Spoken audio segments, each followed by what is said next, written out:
Band tonight, a roast and toast of Frank Mankiewicz. The author and journalist was press secretary to the late Senator Robert Kennedy. He also directed the presidential campaign of Senator George McGovern and was president himself of National Public Radio. The proceeds from this evening's event will be used to establish a scholarship at the Graduate School of Journalism at Columbia University.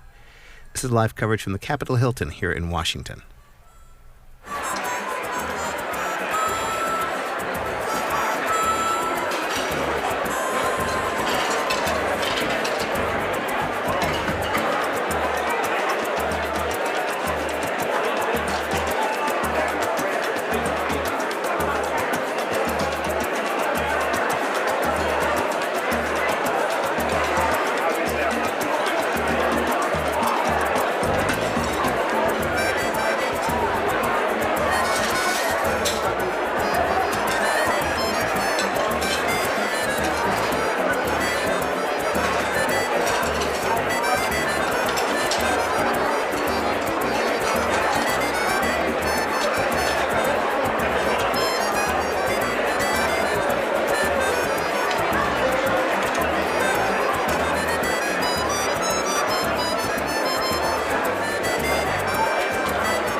folks. We are back, and apparently, apparently the cameras are on, but guess what? Frank's not here. Here he comes. This is the, as you heard, the late Frank Mankiewicz.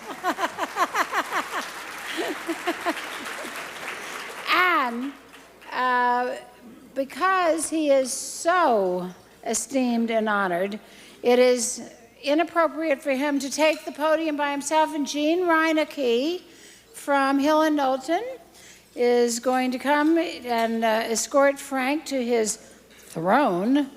Hill and Knowlton has been a wonderful contributor tonight to the scholarship fund that we are honoring here, the Frank Mankiewicz Scholarship in Politics and Journalism.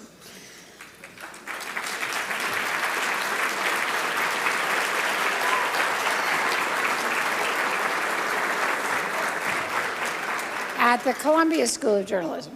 So, here we are. Frank hired me at NPR 1,000 years ago.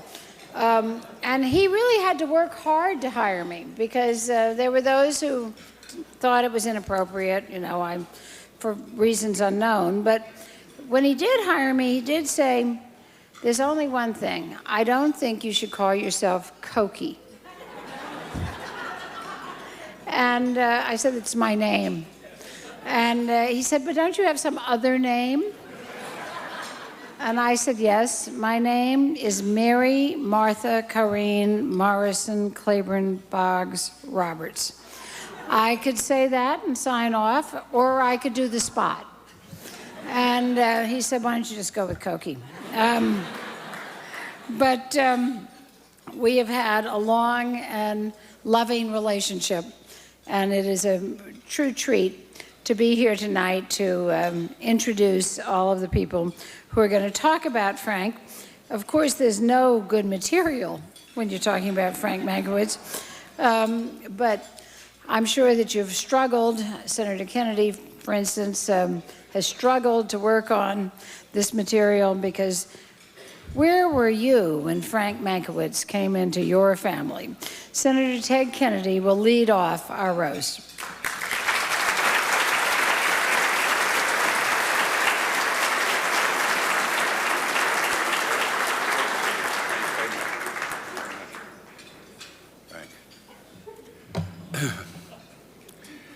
Thank you so much, Cokie, for your introduction, and it's an honor to be here. When I first heard about this event, Hill and Knowlton said that they really wanted someone from our family to attend. Unfortunately, Arnold Schwarzenegger couldn't make it, but I'm glad to be here anyway.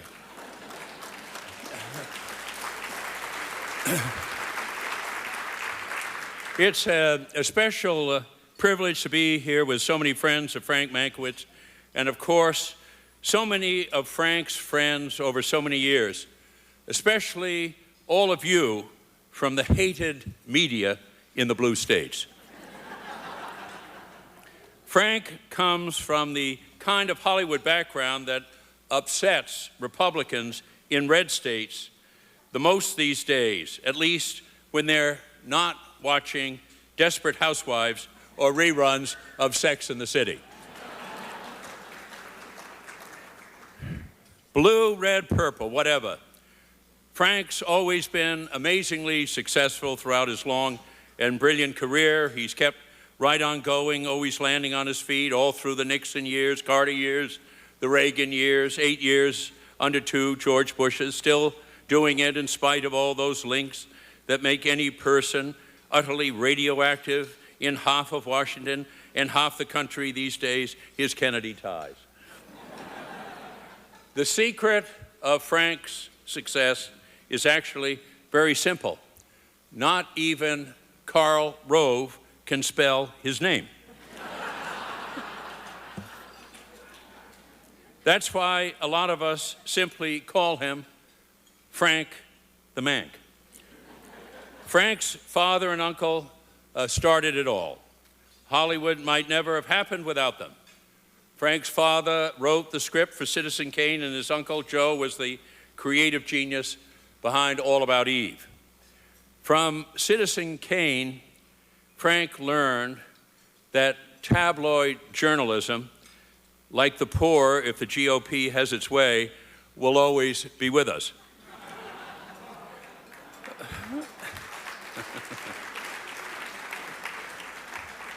All About Eve taught Frank that in the rough and tumble world of Democratic politics, you have to fasten your seatbelt because it's always a bumpy ride. Initially, Frank wasn't all that much attracted to the family film business, so he decided to branch out, actually earned a law degree, even practiced law a few years in Beverly Hills, no less. But Frank wanted more than that. In 1961, he heard President Kennedy's call, something about what to ask for and what not to ask for. The next thing he knew, he was in Lima, Peru with the Peace Corps.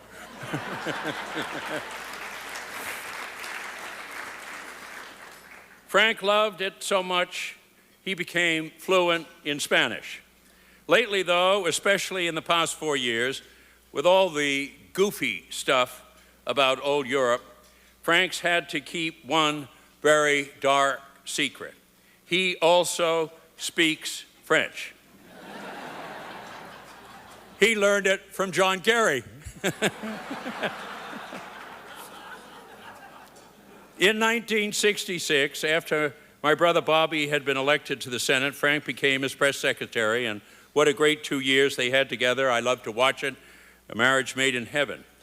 Bobby relied heavily, of course, on Frank's excellent advice and extraordinary press skills. But what my brother loved most was Frank's day-to-day great good company and his brilliant, laugh-your-head-off sense of humor. Once Bobby brought his newborn son, Dougie, to the Senate office. He was just a tiny baby. Bobby showed him off, introduced him to the whole office. At the time, Frank had just become a father again, too. His son, Ben, had been born a few weeks earlier. So Bobby went over to Frank's desk, held up the baby, and said, "Frank, say hello to Dougie. He's just finished reading Camus."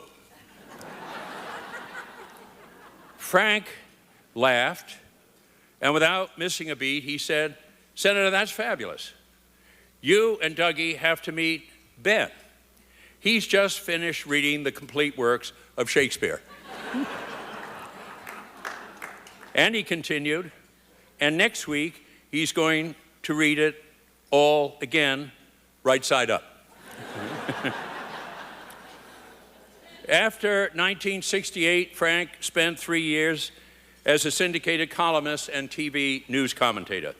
But the tug of politics was irresistible, and soon Frank was back at it. He pulled off an incredible feat as the national political director for the George McGovern campaign in 1972. It's unheard of, a South Dakota senator to carry the People's Republic of Massachusetts in a presidential election. George.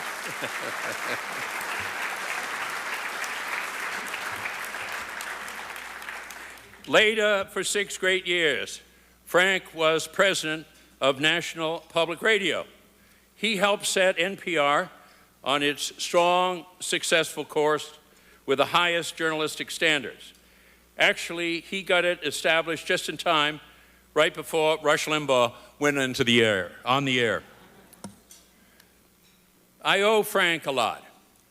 I'd never have run for the White House in 1980 if Frank hadn't been president of NPR in the 1970s.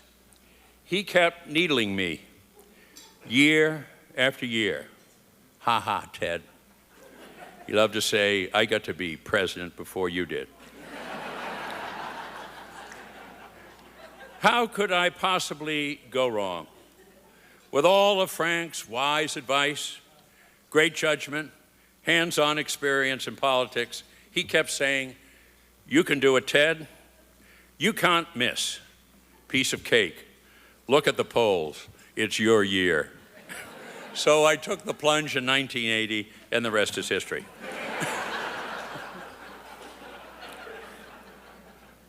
Frank's an old Army man, 3 years in the infantry in World War II, where he won a Bronze Star in 1944 at the Battle of the Bulge. Funny thing how guys like Frank always turn out to be part of the same unique group. Heroes of the greatest generation.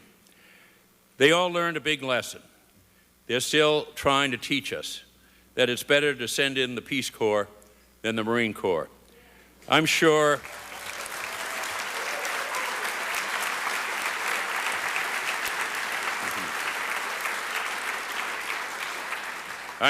it's a huge reason why Bobby loved Frank so much. Every day over the past 40 years, as you can tell, Frank's been a great friend to me, and especially to Ethel, and also to Ethel and Bobby's sons and daughters too. It's a bit much, though, the way we impose on Frank. Whenever any Kennedy is even thinking of running for office, Frank always gets a call. I guess that's why he's no longer giving us the number of his cell phone. I started off a few moments ago mentioning a couple of the all-time great films. Another landmark movie was It's a Wonderful Life.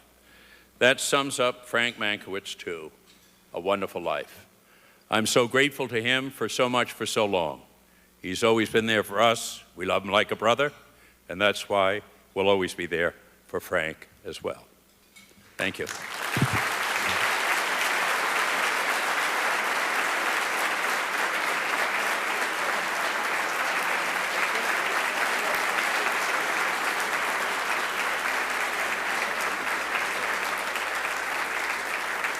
Thank you, Senator. I suspect there are more Kennedys calling. You really better keep that cell phone secret. Howard Pastor, many of us in this room know, is the man who was the White House Legislative Affairs liaison, meaning the lobbyist of the White House in the Clinton years. But he was also CEO of Hill & Knowlton, which a position now occupied by a woman, I'm happy to say. But Frank and Howard actually go way back.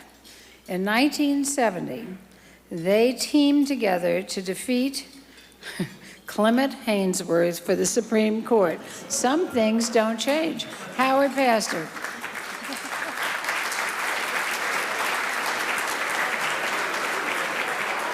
Mankiewicz. Thank you, Koki. Do you believe that the people that scheduled me after Ted Kennedy worked for me? Or used to work for me? I am privileged to be part of the celebration of Frank's varied and successful careers. And I want to say that I am doubly privileged to speak in between two men, both of whom should have been President of the United States.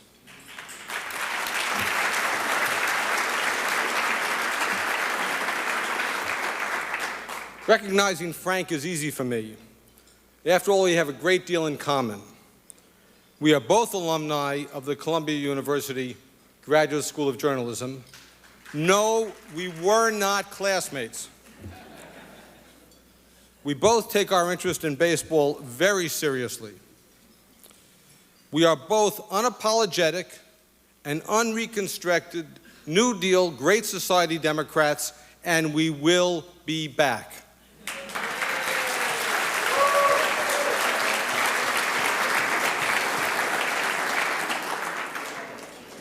And perhaps most telling of all, we are both married to women who are much better writers than we are. It was very important to Frank that people understand this is not a retirement dinner. He is not retiring. He intends to keep on working.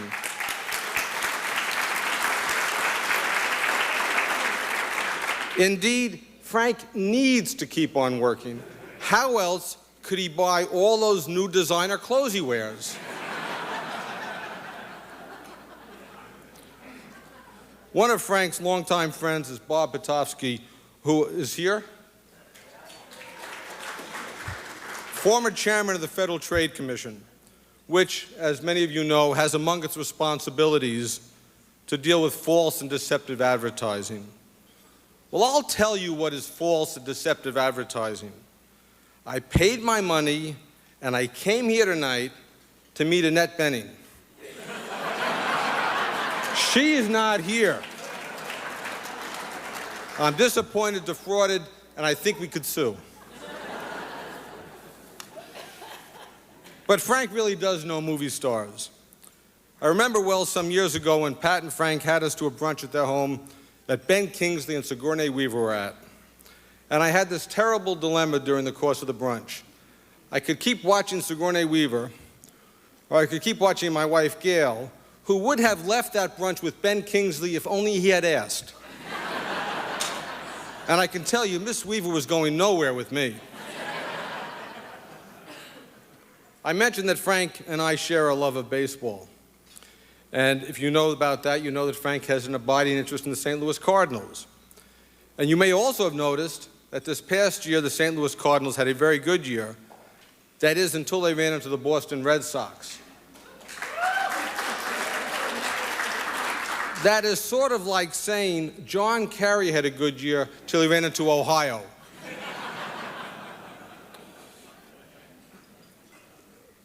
We're supposed to roast and we're supposed to toast. So let me close on a serious note.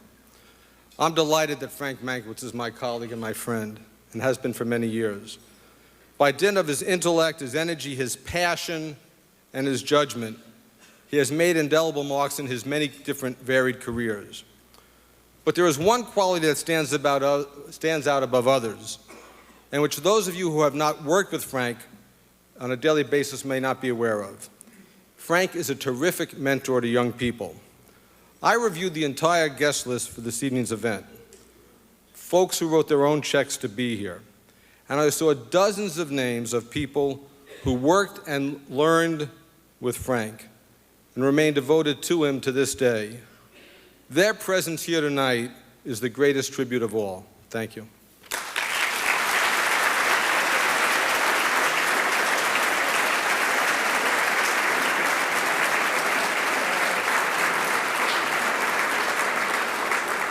Well, Howard said he came between two men, and here is the other. Senator George McGovern. You all know Frank was his spokesman. We're behind you 1,000%. The senator has done so many things, starting the food stamp program and continuing on where he and Bob Dole together are now working on having school lunches go across the world. So he is still so active in our lives. Senator McGovern?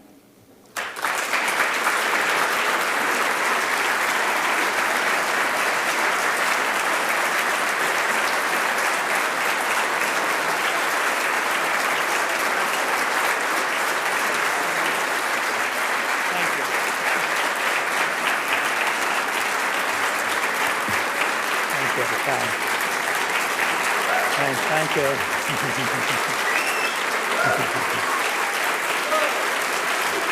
you. Thank you.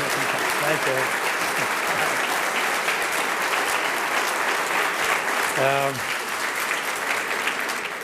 Thank you very much, Koki and friends of Frank Mankiewicz. Frank has always been my idea of a genuine star. I think it's the genetic connections to Herman Mankiewicz and Joe Mankiewicz, great Hollywood figures. Aside, though, from his virtues, his lifetime support for the St. Louis Cardinals, a love affair that I have shared with him since I was 10 years old, his key role in propelling one of the 17 aspirants for the Democratic presidential nomination in 1972 from a showing in the public opinion polls of 5% to actually capturing the nomination. I know some people minimize beating 16 other presidential contenders, some of the great figures in the country. I've always thought it was a worthy accomplishment. Some years ago, the Buffalo Bills went to the Super Bowl 4 consecutive years and lost all 4 times. And one of the reporters said, "Coach, isn't it embarrassing to be defeated in the Super Bowl 4 consecutive times? The coach says, it is. It's very embarrassing. You want to know how to avoid that?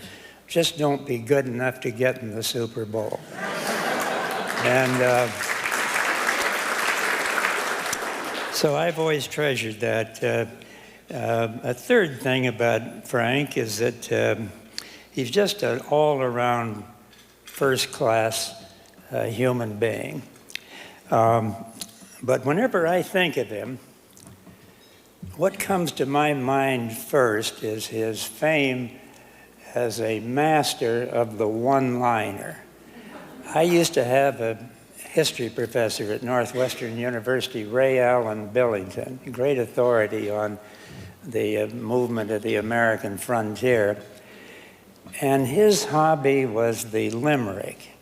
He just loved those limericks, especially if they had a lewd and lascivious ending to them. And finally, near the end of his life, he wrote a book called The Fifth Line. And it occurred to me when he sent me a copy of that book, and this is true, that Frank ought to author a book, The Great One-Liners of Our Time, by the master of this art. Here are just a couple that stay in my mind. He spun these things out almost every day, and it's one of the things that kept our morale high, because they were usually at the expense of the opposition. But he and I went to a reception in California where I relied on his knowledge of that state heavily, and he seemed to know everybody. But we arrived at a reception of one of the important ethnic groups in California. And I didn't know very many people there, but I spotted one man in the front of the group. I said, Frank, I've heard that guy is the most influential man in this community. Frank says, well, I don't know about that, but he's the most expensive. I was afraid that would get back to the guy, and it did. But he took it as a great compliment. He said, you're damn right. I don't sell out cheap. On another occasion, also in California, and I have to tell you, my closest associations was, go back to those years of 71 and 72. Frank was trying to persuade former Senator John Tunney to endorse me prior to the California primary. And he thought he had him landed. And to our surprise, the next day, John announced his endorsement of Ed Muskie. A reporter said, well, Frank, don't you think that's going to hurt George's chances here next Tuesday? Frank says, no. He said, you know, we landed Willie Brown, whose father was the lightweight champion boxer of the world. We know that John Tunney's father was the heavyweight boxing champ, but we'd rather have the heavyweight son of the lightweight champ than the...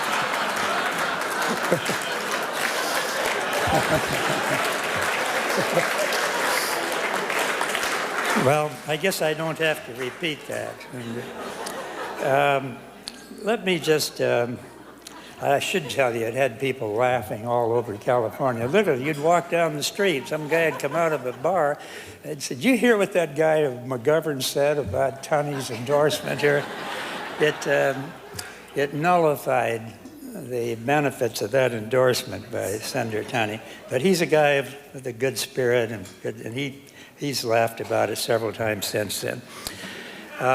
Let me tell you one more tale about Frank from the campaign trail. I was at the Illinois State Fair with Mayor Richard Daley, and I had another appointment back in Chicago. We were going to catch an Ozark Airlines plane and get back to Chicago in time for that meeting. But we got delayed somehow at the fair, and I could see while we were driving to the airport we were going to be late. So I had one of the guys call ahead and see if the airplane could be held for not more than 5 minutes. I said, if we're more than 5 minutes late. So this was done. I was walking up the aisle of the plane a few minutes later, and I was apologizing to everybody on board.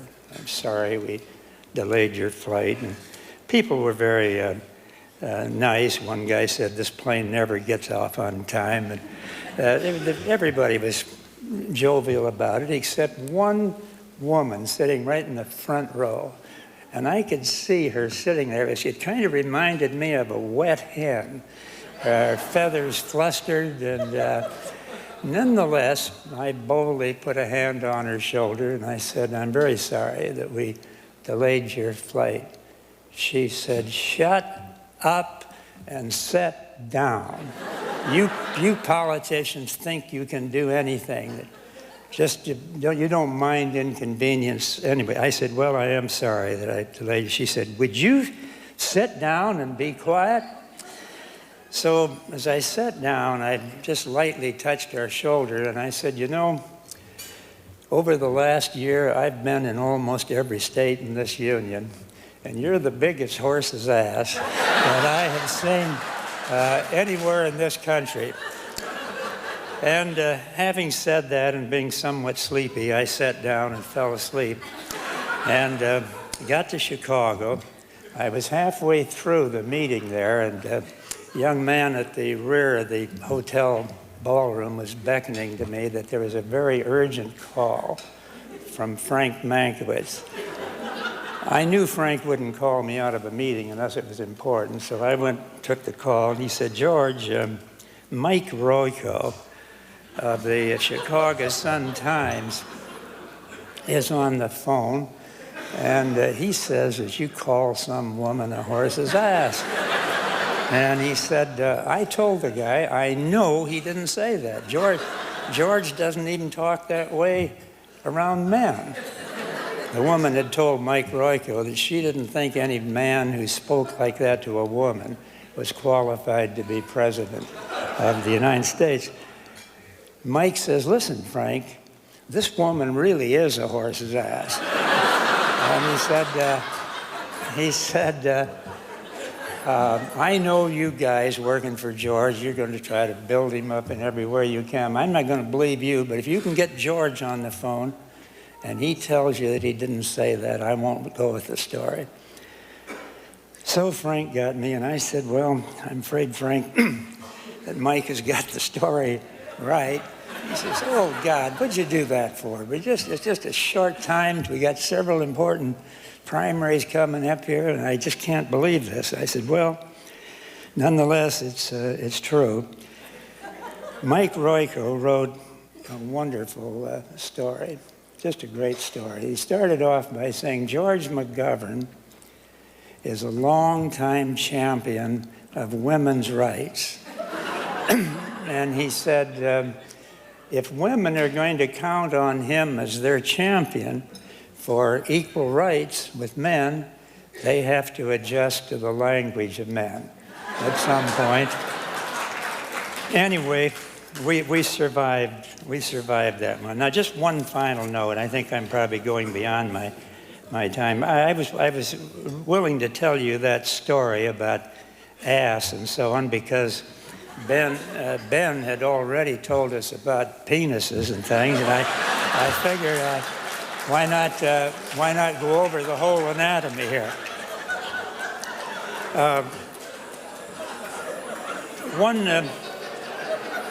This one final note about Frank.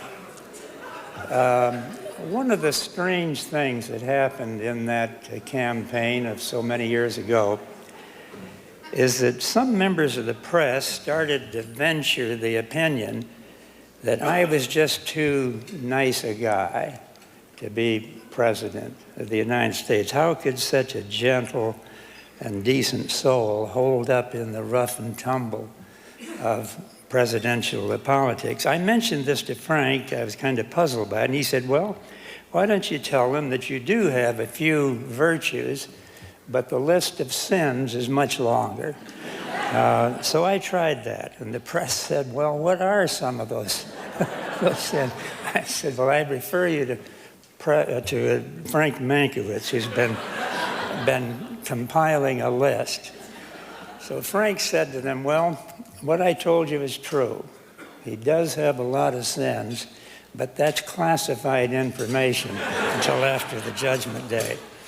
But that was Frank's only mistake in the campaign, because the voters who had figured out that I was not bad enough to be president found their answer in Richard Nixon.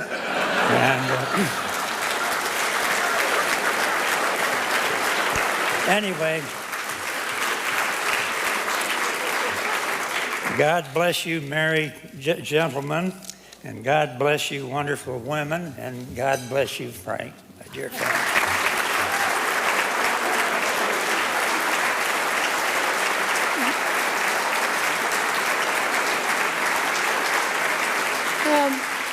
Thank you, Senator. And in case people are worried about the family values aspect of this dinner, we have a letter from your compatriot, Senator Bob Dole. Dear Frank, I get a new hip next Tuesday, which explains my absence tonight.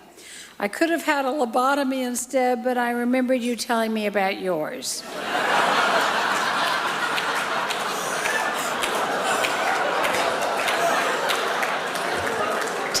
George McGovern, I just got a new shipment from Pfizer.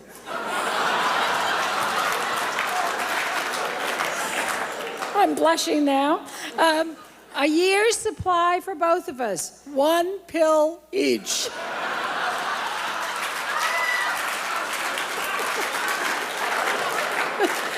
Have Frank, for you deserve it. God bless America. Bob Dole.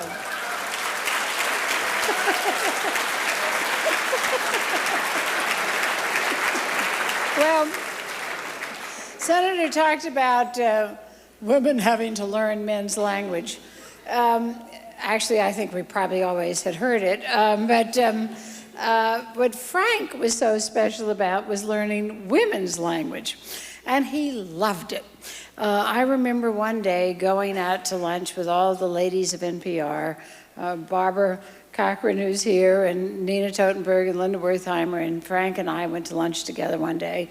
And my husband had complained about something, and I said, I decided not to bring up the last 14 years. And Frank said, you never hear that at lunch with guys. And so we have a woman to talk about Frank, toast and roast. A woman who is a friend of all of us, but also a groundbreaking journalist. But she and Patricia wrote a wonderful book together, which really does explain Frank's affection for women, aside from the woman he deeply loves, for all of us in general, which is, I know what you mean, the power of friendships in women's lives. Frank was really a girl at the table. Ellen Goodman, please.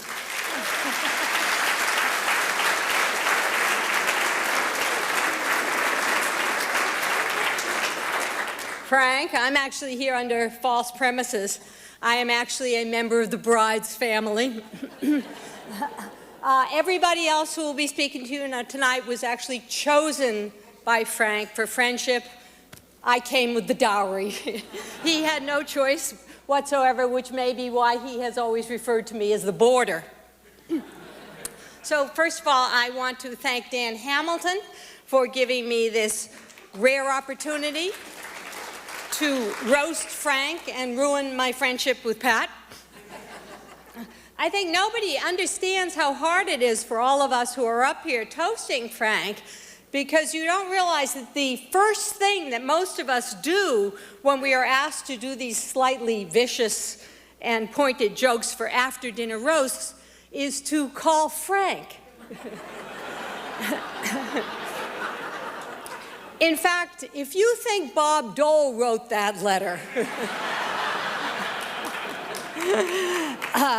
Frank has spent the last 40 years in Washington being the #1 ghost joke writer. He has made a life out of his political humor, and for someone who ran the McGovern campaign, to retain his sense of humor is no small accomplishment. Most of Frank's humor is, of course, extemporaneous, and you heard one of the best lines from Senator McGovern. But one of my other favorite lines is when John Connally left the Democratic Party for the Republican Party. It was Frank who announced to everyone that Connally's conversion had raised the intellectual level of both parties.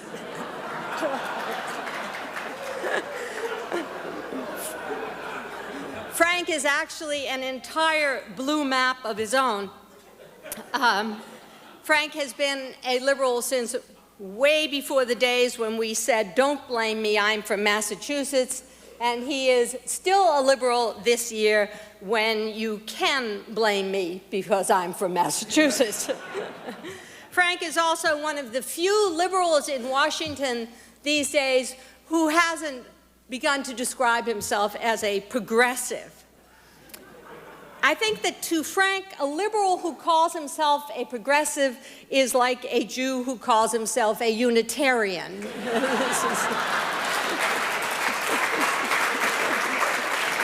He's passing. In fact, of course, Frank is a McGovernite, and I never realized that this was a particular subset of liberalism until I resurrected the Nixon tapes, which feature Frank so wonderfully. There's a moment on those tapes when Nixon is complaining to his chief of staff, Alexander Haig. And Nixon says, all this crap about resignation, they were throwing that out. Mankiewicz and Braden and the rest of them, they're not seriously thinking, I'll resign. And then Haig responds, he's a revolutionary, Mankiewicz. Mankiewicz is a known revolutionary.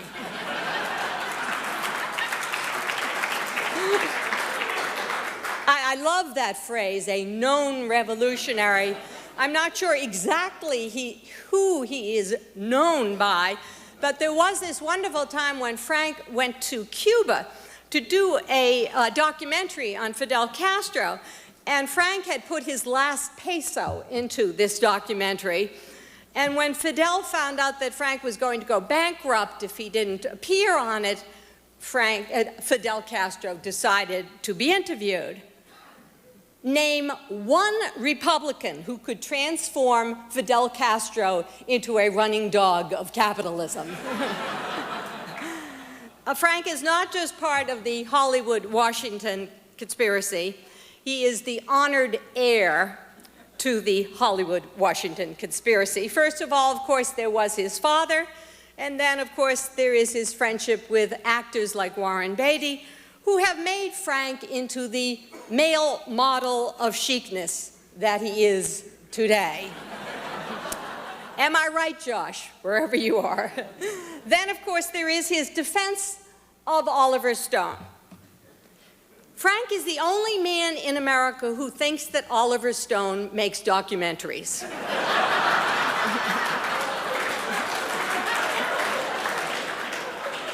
Frank, Alexander the Great was not Irish.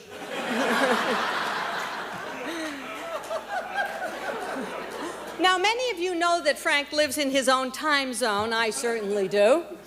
He has created something that those of us who love him call Mankiewicz time. He starts putting his bow tie on about the time when they are boarding his flight at what he will never refer to as Reagan Airport.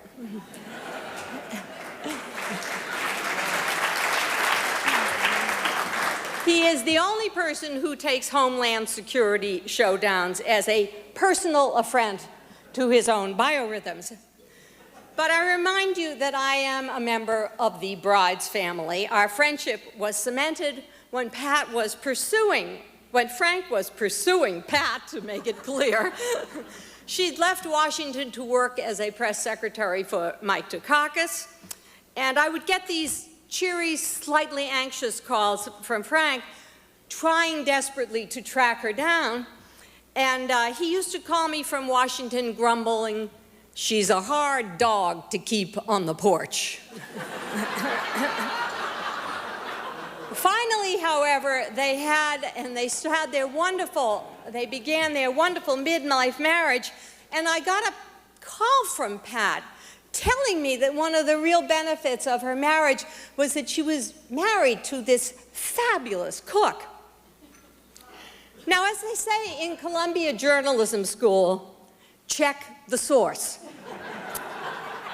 Pat is the only one who ever appeared on Robin Leach's cooking show to make her own signature dish, Kraft macaroni and cheese. Pat introduced me and raised her daughters on Hamburger Helper. So when I came to Washington for my first gourmet Mankiewicz dinner, what was it? Meatloaf. Frank, do you ever wonder why we always order out?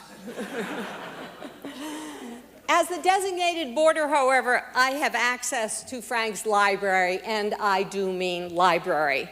This is a man with a briefcase that looks like it was a training device for attack dog school. He gives Rumpled a good name, but he has a library that is compulsively organized according to Frank's secret Dewey Decimal System.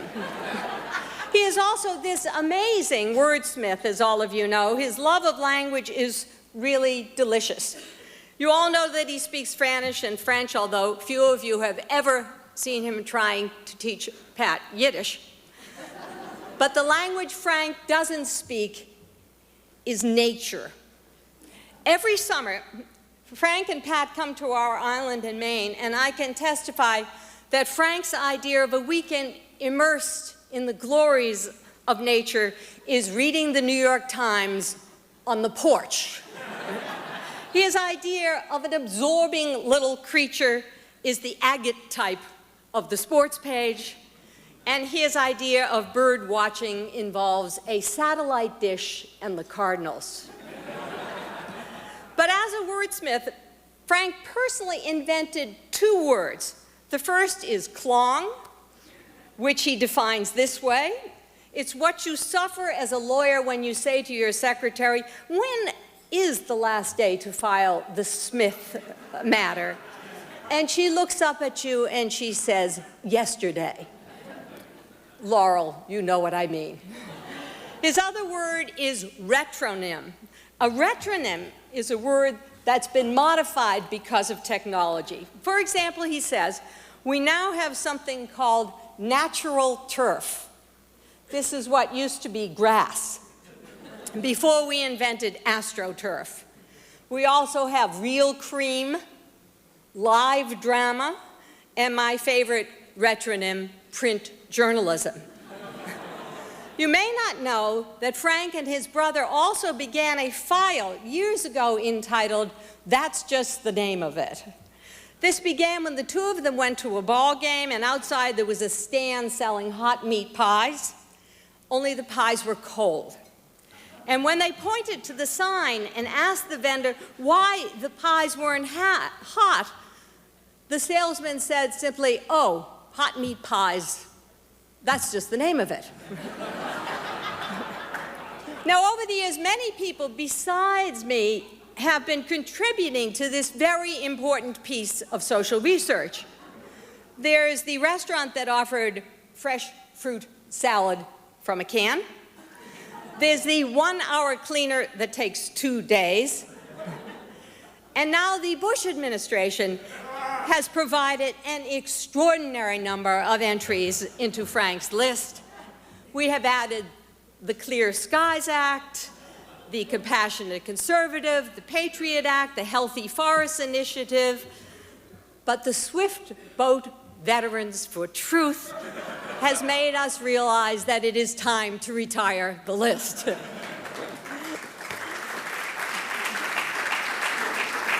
My friend takes himself lightly and words seriously. But let me get back to the library. So one day I was in Washington and I got one of those rectangular Lucite citations that you can either use for doorstops or for homicide weapons.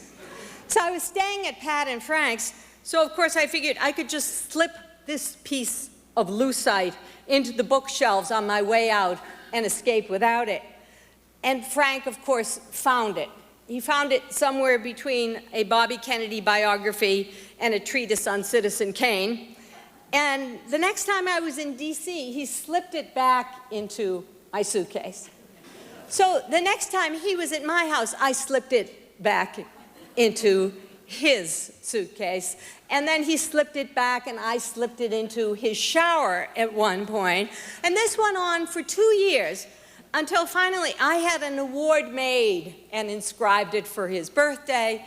And it was a wonderful little rectangle of lucite that said, inscribed on it was the first annual Frank Mankiewicz Award for being Frank Mankiewicz, awarded to Frank Mankiewicz. And now I, too, am going to retire that prize in honor of this scholarship in his name. Here's to an American original, my best friend's husband, and a man who has stayed true to his beliefs.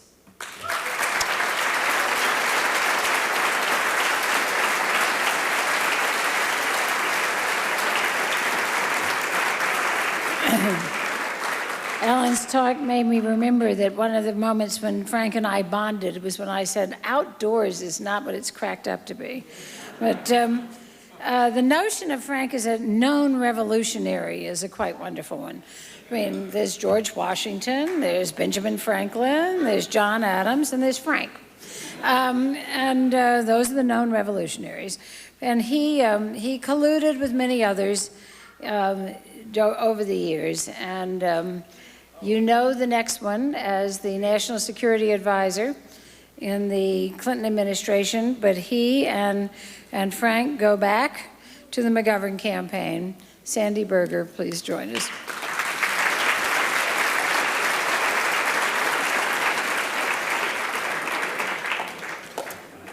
I'm not sure whether those of you in the back can see that Frank is taking notes. I think that's called rebuttal defense that we may hear about later. Humor is to Frank Mankiewicz what money is to Donald Trump. It's hard to get Frank Mankiewicz and Donald Trump into the same sentence, let me tell you. Humor is what a large part of what defines Frank to us, and humor is a large part of how Frank sees the world. But one thing Frank learned a long time ago is that humor is also a powerful weapon. Senator McGovern made reference to a number of stiletto humorous remarks. I want to tell you another story. It's a weapon to rally friends and to diffuse enemies. I first saw this 32 years ago in the campaign for president of Senator McGovern. Frank was effectively the campaign manager, no matter how many words he had in his title. He was the senior poobah. I was one of 3 speechwriters for Senator McGovern who, on election night in 1972, were toasted about 3 o'clock in the morning by Senator McGovern after having lost 49 states by saying, "I want to raise my glass to the 3 young men who wrote the words that electrified this country." Now, the story I want to tell you goes to about 3rd week of October of 1972. We're about 22 points behind the polls. That's our secret polls. The public polls were a little bit worse. Everybody was exhausted, but no one had lost sight of the mission, which was about Watergate and about the war and about Senator McGovern. But we were just dead out beat. Senator McGovern had the flu. We started the morning someplace about 6 o'clock, and we wound up that evening in Grand Rapids, Michigan at about 9 p.m. Senator McGovern went to work the fence line, and as he was working the fence line, somebody hurled a scurrilous insult directed at Eleanor. McGovern was furious. He turned to the man and he said, kiss my ass. Now, I didn't know until tonight that that was actually a common occurrence for Senator McGovern.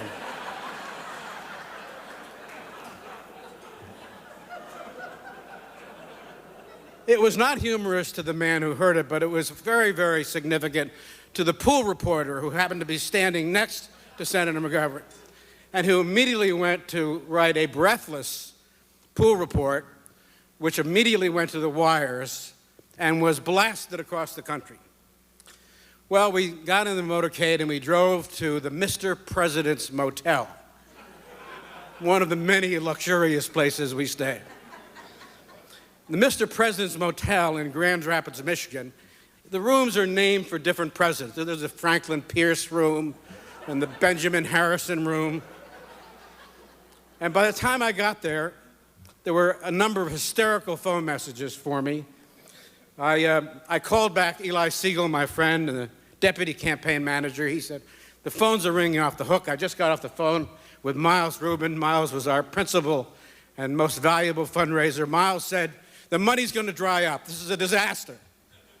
I was delighted. I didn't know we had any money left to dry up. Got to do something about this. So Senator McGovern said, okay, we'll all convene in my room at 10 p.m. So at 10 p.m., the 8 or 9 or 10 of us that were traveling with Senator McGovern convened in his room.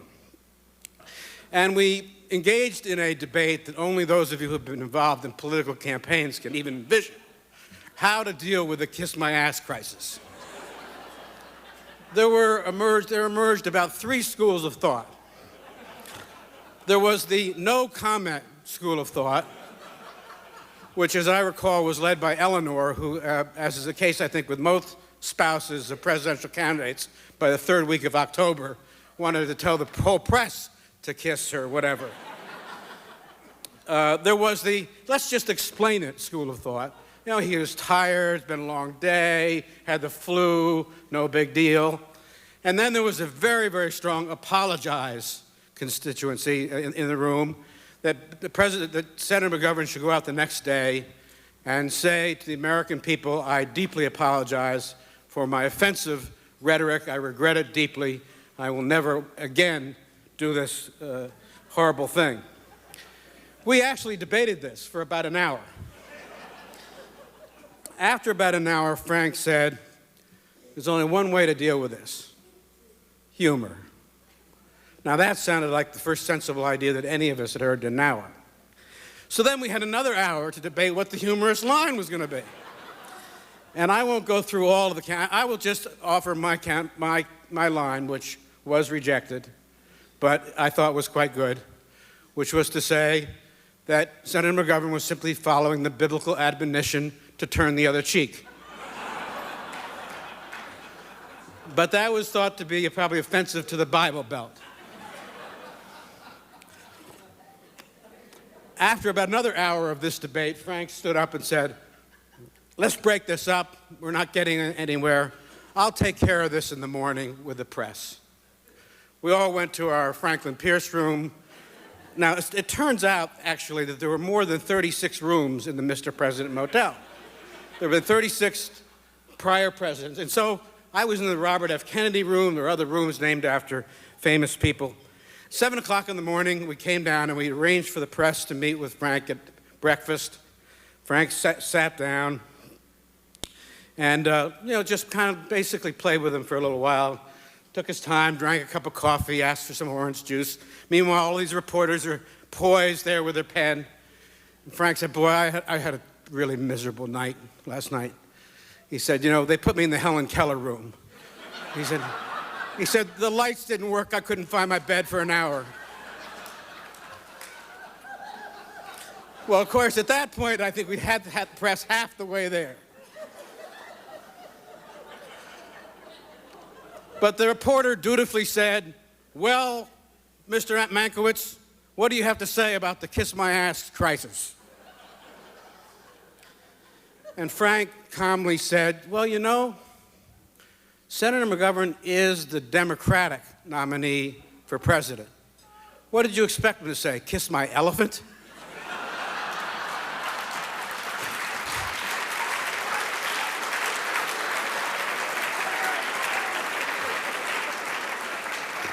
The kiss my ass crisis was over. We can all learn from Frank's lifetime. If you believe that life is a joyous adventure, as Frank does, then big obstacles can become little obstacles. Frank, we love you not only for your sense of humor, but for your sense of perspective. Congratulations.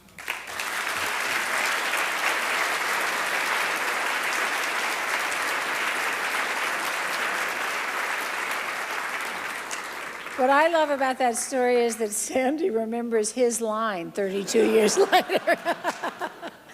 Well, our next roaster is a gentleman that I haven't seen at this hour of the night often, but someone that Frank Mankiewicz understood that all of America wants to wake up to. Bob Edwards.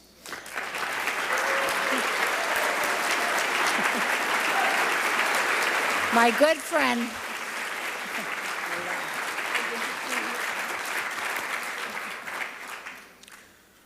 Are we now safely off C-SPAN now? Damn. You can say that on cable. I now work not for NPR, but for XM satellite radio, where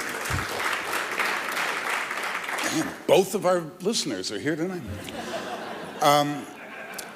Where I have a CEO named Hugh Pinero who writes me fan mail, and when he sees me, tells me how much he's learned from my interviews and quotes them, and is so supportive. And I've never had anything like this except more than 20 years ago under Frank Mankiewicz. No NPR CEO before Frank Mankiewicz and no NPR CEO since Frank Mankiewicz has been so supportive of the people who do those radio programs day in and day out, because he understood. He had been one of us. He had been in the news business, and I can't tell you what it means to work for a person like that. And that is why I cannot roast you, Frank, as much as I would love to, because I know you would laugh at whatever I say. But I owe you too much and love you too much. Frank was a hands-off president. And he trusted us to do our jobs and do it well, except one time. In those days, before the days of corporate underwriters, when foundations and nonprofits were supporting us, the host did the credits at the end of the program for those sorts of things. And we did this story on a historical piece about Nazi Germany. And going out with the Nazi anthem, Deutschland, Deutschland über alles, you hear me saying thanks to the German Marshall Fund of the United States for support of our programs. Frank called down and thought maybe that ought to be changed. I work in satellite radio. What was the first satellite radio network or television network, first broadcast entity on satellite? It was NPR under Frank Mankiewicz, a pioneer way ahead of his time.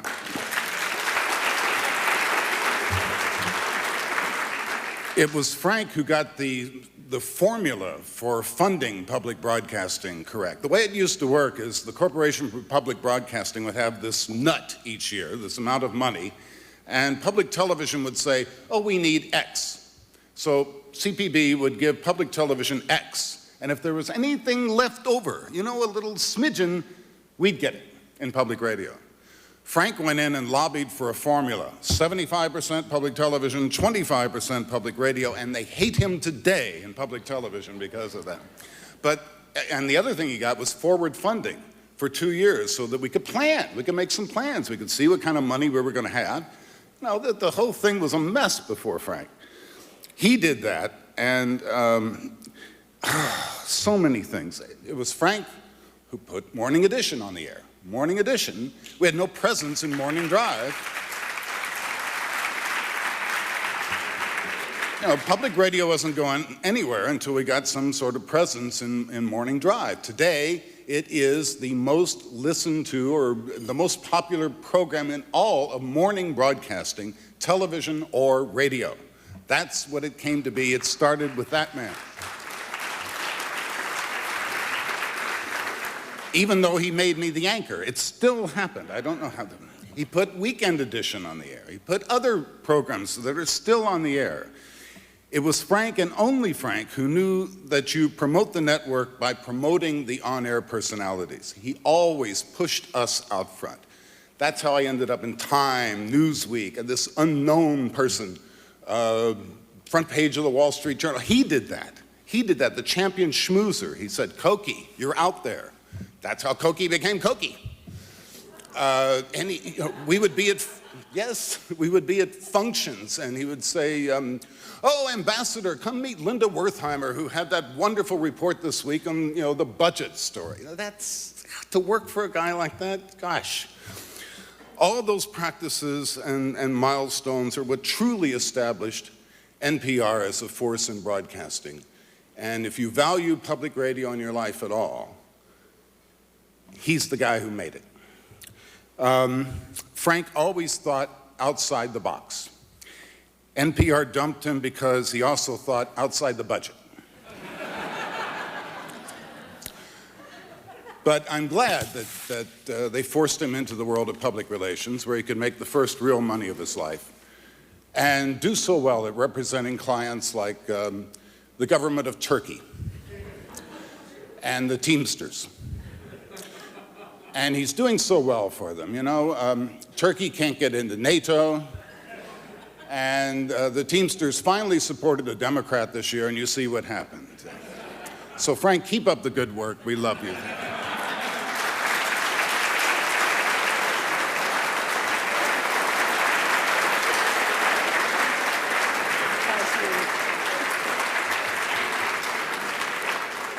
And now, my dear friend, my colleague, my former anchor, co-anchor, Sam Donaldson, who will wrap up this evening before Frank. Sam.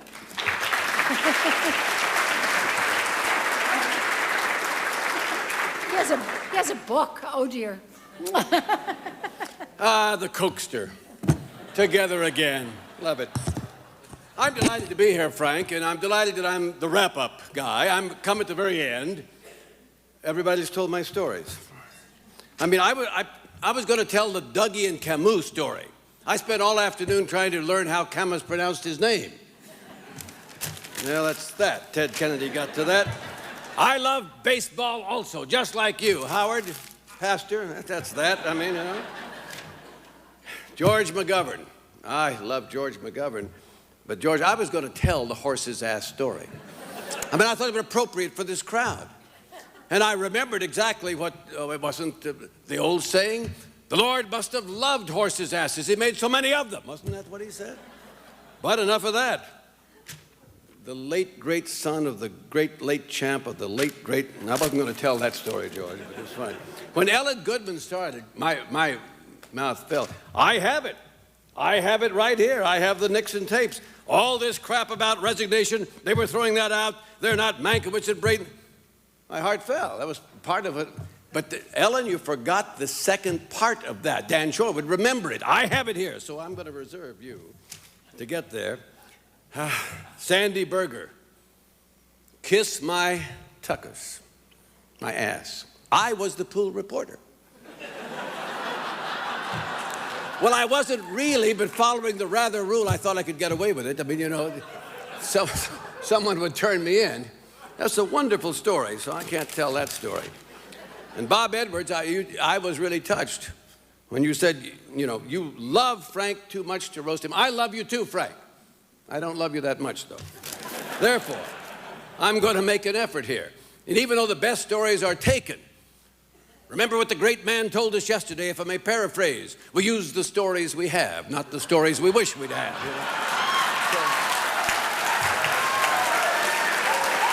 So let us proceed. Let us continue. Let us persevere. So what I did in desperation was Google you. And here are some of the things I came up on Google. Bob Tanneman said in a speech, when I was in Washington, and we know that Frank is a Washington hand and he loves government. He's not someone who bashes government. He respects it, and he worked at it, and he worked at it very well. Tannenbaum said, when I was in Washington, I had occasion to speak with Frank Mankiewicz. I didn't invite him into my office. He called me, and he came in. He put his feet up on the table. He said, it's government property. It's okay if I put my feet on the table. That's Frank Mankiewicz. Well, at first I was outraged. But then I know who you are, and I have no idea who Bob Tanneman is, so it's all right. Mankiewicz sayings. Ellen Goodman had a great one about, John Connally and the elevation of the parties and all of that. I found another one in 1972, working for George McGovern. Speaking of the great mayor, do I need to describe which mayor I'm speaking? Richard Daley of the great city of Chicago. Frank said, he needs us in Illinois just as much as we need him. He was elected that year, Frank. Again, speaking of the McGovern campaign, I'd love to have heard the conversation. Tom Eagles, is there anything else we should know? No? Oh, great. What a political guy you were.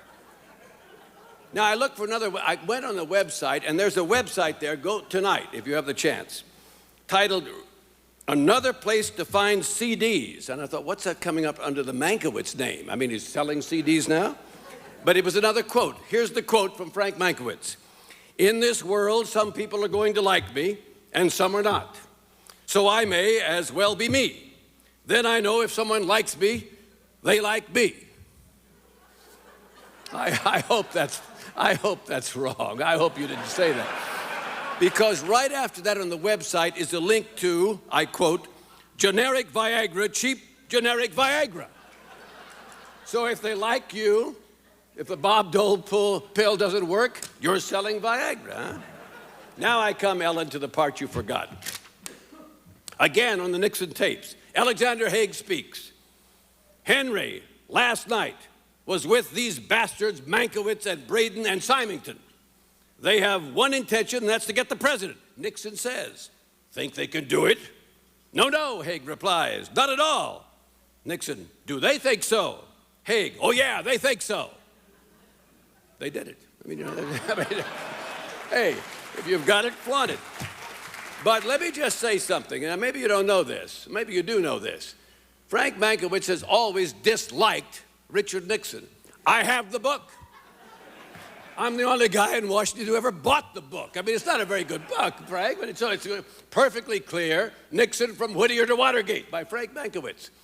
And at the back of the book, he says on the fly leaf, the back leaf, whatever the leaf is, of the McGovern campaign in which he was national political director, Mankiewicz says, I remain immensely proud of what we did. And as for the result, we may have lost the election, but we're not going to jail. Well, not so fast, Mankiewicz. Not so fast. I have caught you in a crime. And unless the statute of limitations has run, you may go to jail. 1974, Frank Mankiewicz and others went to Cuba to interview Fidel Castro. And I read now from, again, on the Google, and I want to not be a plagiarist, quoting from Dialogue with Castro, A Hidden History by James G. Blight and Peter Kornblum. I know who Peter is. I have no idea who James G. Blight is. But anyway, Frank Mankiewicz carried a short handwritten letter for the Cuban premier from Secretary of State Henry Kissinger, the same Henry that was associating with these illegitimates. This is a very serious communication, and we will, of course, consider it very carefully, Castro said. Castro said after reading the message in his study. Now, when Mankiewicz returned from Cuba, he carried a secret reply from Castro. Here it comes, Frank. As well as a box of premier Cuban cigars, an official gift for Kissinger. That's illegal. John Kennedy waited till after he'd gotten his cigar before he signed the order. You are a felon. But I must tell you, ladies and gentlemen, they're going to have to get through me if they harm one hair. No, never mind. If they harm, I have poor illustration. I forgot myself. If they harm anything about his you-know-what. Because, as Tip O'Neill said, all politics are personal. And for me, my love of Frank Mankiewicz, to some extent, is personal. It was the morning after the New Hampshire primary in 1968. I was lying on my sofa at home, hoping desperately that CBS would call. I was working for ABC as a young reporter. And some guy from the desk called and said, wait, we've got a tip that Senator Kennedy, Bobby Kennedy, is going to be in the 8:15 and land at National Airport.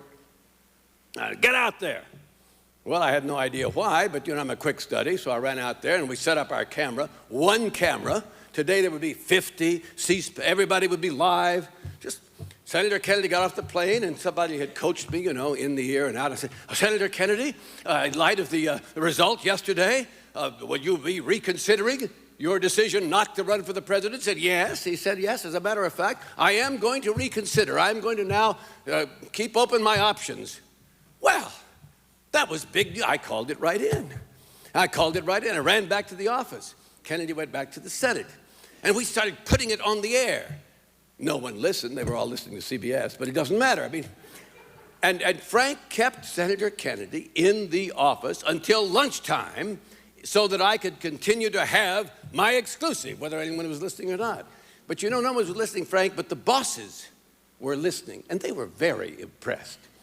And so I think that while I owe something to Jimmy Carter, certainly to Ronald Reagan, to the great, where's East, Roone Arledge, the greatest boss anyone could ever had, you are responsible for me.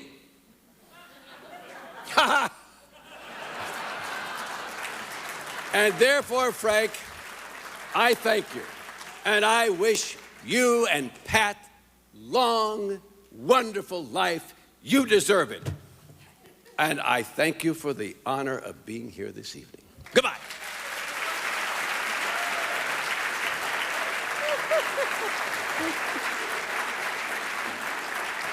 Well, Frank, it turns out you have a lot to answer for. So come on down while I clean up after Sam. The truth is, we are all here because of Frank and because of the many, many things he's done in all of our lives. And it is a treat, but the roasting still goes on.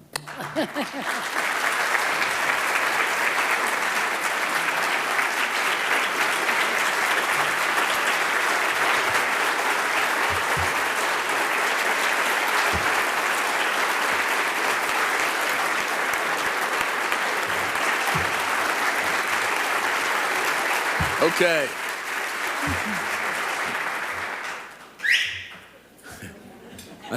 I think we're off the air. No, we're not. No? My son Josh, who's a network television guy, says I should read this because of what's been going on here this evening. He said I should start by saying I saw how well Ben and George McGovern were received, so I just want to say I'm working completely blue in 05. Let me say a word about Cokie. She got hired by NPR, by me, for a very special reason. It's a little complicated. There was a strike at the time at the New York Times, and we took on a couple of Times people, one of them being Steve Roberts. And it looked as though the strike was going to drag on, and we were right at a key moment of the intramural softball season for NPR. We took it very seriously. Bob Edwards was the manager and the first baseman. I was the second baseman. Robert Siegel, if he's here, was the shortstop. And we needed a hard-hitting outfielder. And Steve Roberts fit the bill, so we took him on. And as long as the Times was going to be on strike, Steve was going to be the star of our softball team. And I thought that was fine. And then Steve began to get unhappy. And the reason he got unhappy was because his wife was not working. And she had applied for a job at NPR. It took me maybe 10 minutes to decide that even with the crazy name that she had, it was going to be okay. So we took Cokie on, and as it turned out, the strike was settled. Steve went back to the New York Times, but Cokie was a great ornament to NPR and everywhere else she has worked. I also want to say little something to Ellen, because she talked about retronyms, and they're phrases that we now say because technology has prevented us from saying the original. Ellen tonight was wearing what is called a skirt suit.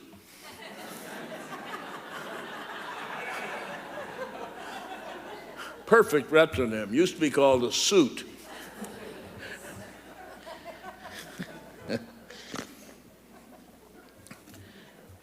Bob Edwards got on the air at Morning Edition because Barbara Cochran, who is here, and I had to put this program on the air called Morning Edition.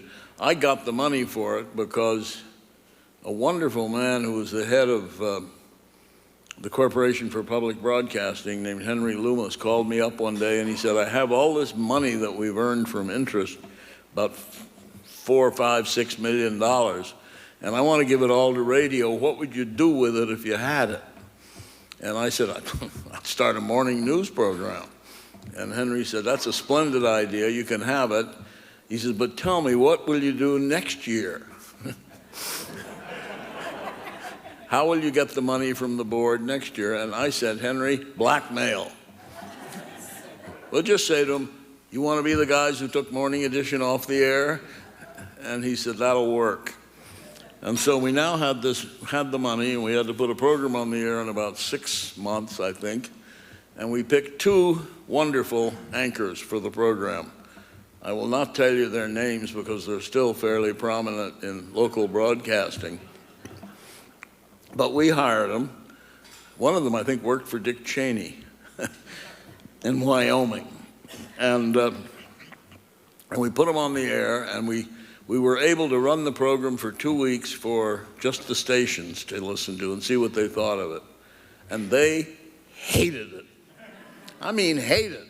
You should see the mail that we got. Get those people off the air. So with a week to go, we decided we'd have to fire them, and we did, both of them. And now we have a week left, and what are we going to do about Morning Edition? And I think it was I who got the idea, let's steal Bob Edwards from one of our other programs where he was a co-host, and let him be the host of Morning Edition all by himself. And if he won't do it, we'll tell him it's just for a month. and he didn't want to do it. So we said, Bob, it's just for a month. And he said, well, okay. He lasted, I think, 4 months short of 25 years, and he should have filled the full 25 years, and maybe 25 more. Bob was exactly what we had in mind for Morning Edition, and indeed he made the program, and it remains, I think, a somewhat lengthened reflection of him. I heard all these stories, and I thought, now how can I sort of answer these to the extent that they're critical?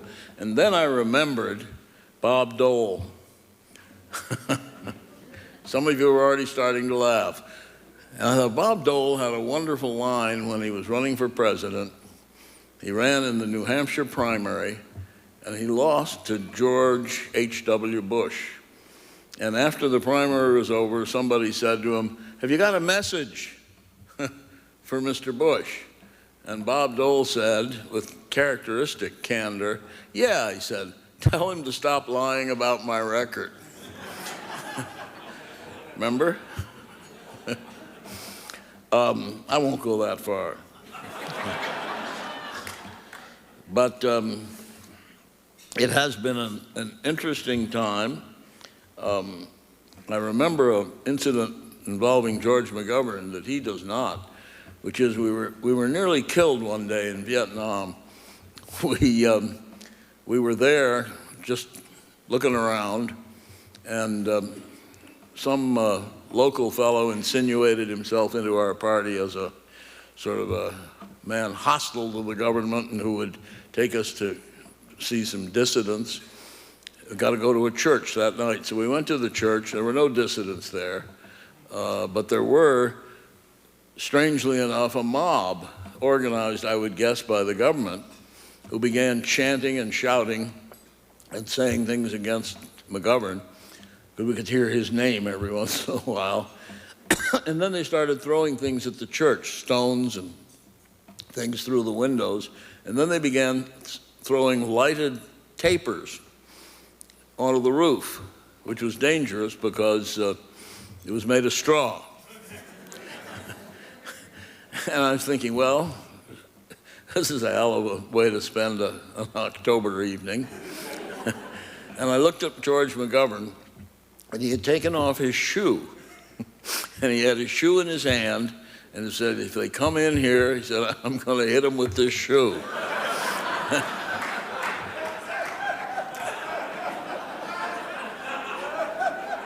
Decorated combat veteran of World War II.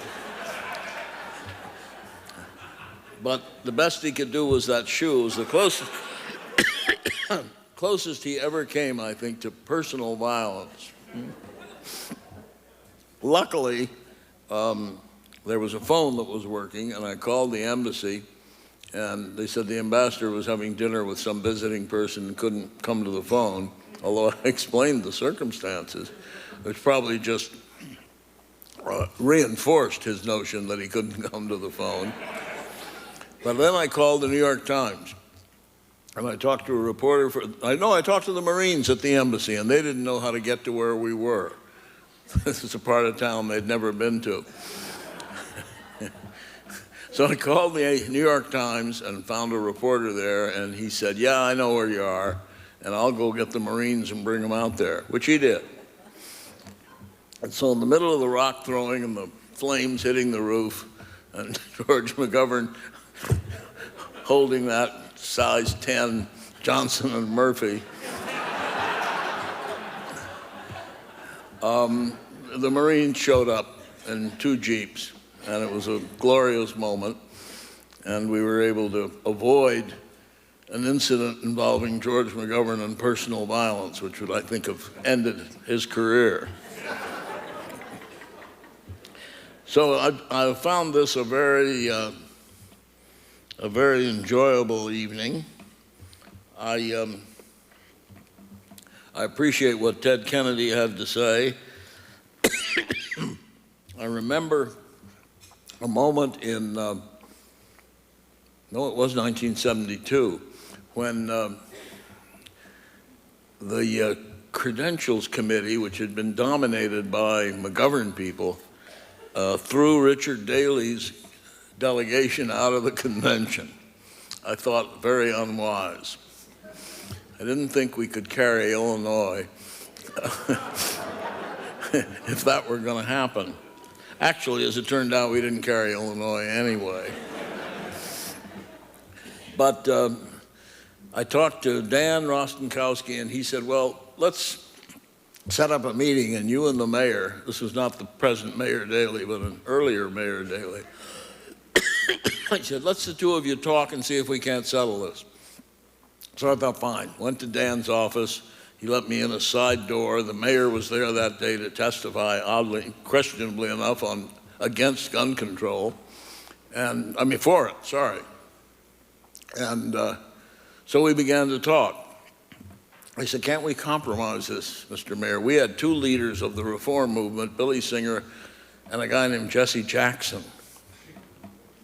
And the mayor said, well, his first suggestion I thought was truly imaginative, because you remember that the reason they were thrown off was because they were all white men.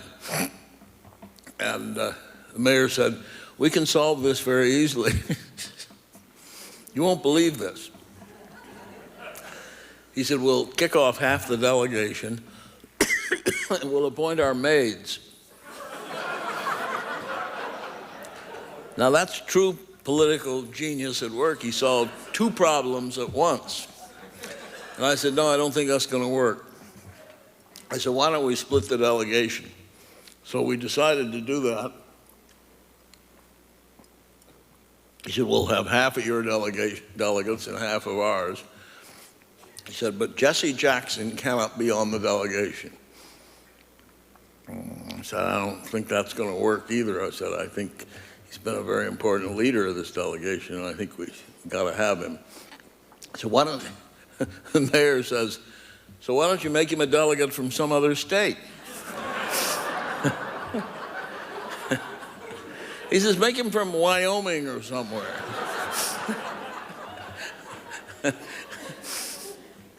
I said, I don't think the people from Wyoming are going to go for that.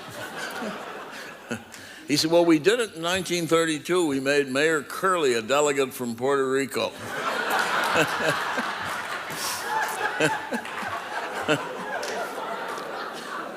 And he was right. He was right. They had done it. I even remember he's getting up and saying, this is Delegate Jaime Miguel Curley.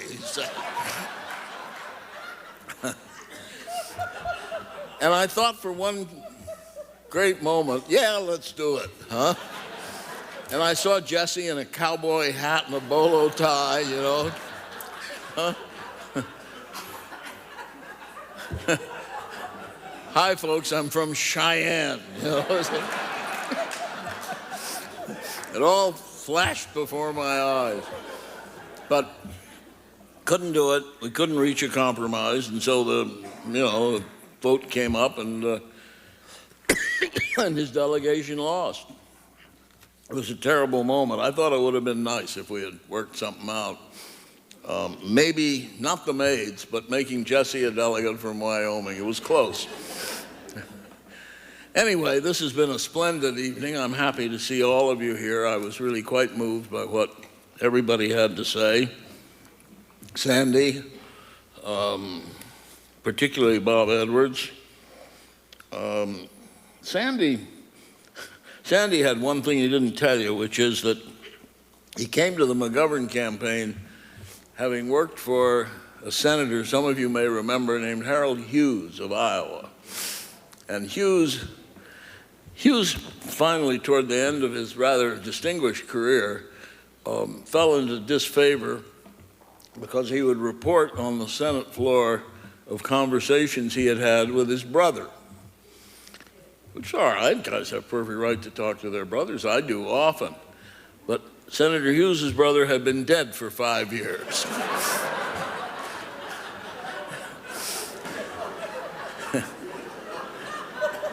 And it made him a kind of a figure of fun.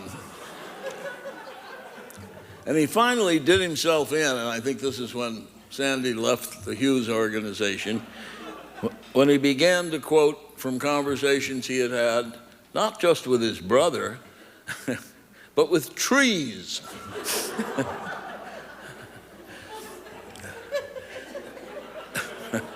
Yeah. Whether his successors as senators from Iowa have been any better, I don't know. I don't think so. I don't think so. But it's how we got Sandy into the McGovern campaign, and as it turned out, it was well worth it. So as I say, I'm happy to have seen you all here. I think this has been a splendid evening, and we'll invite you all back again, probably in a year or so. Thank you.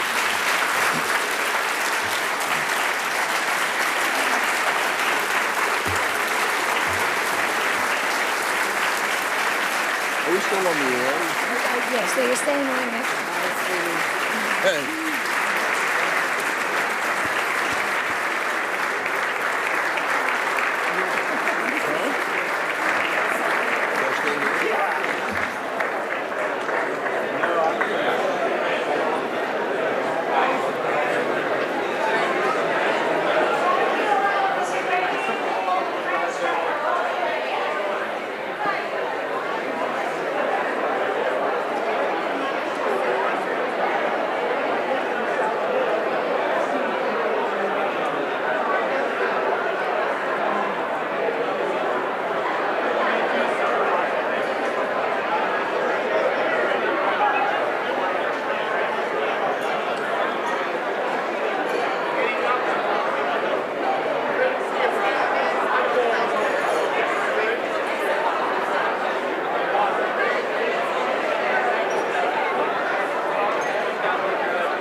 Here's what's coming up over the next couple of hours. The Pentagon responds to questions about armor for Humvees and other war vehicles in Iraq. President Bush comments on that and on the future of Social Security. And a discussion on some of the plans put out by the President and others for changing Social Security. Tomorrow, the head of the Democratic Leadership Council,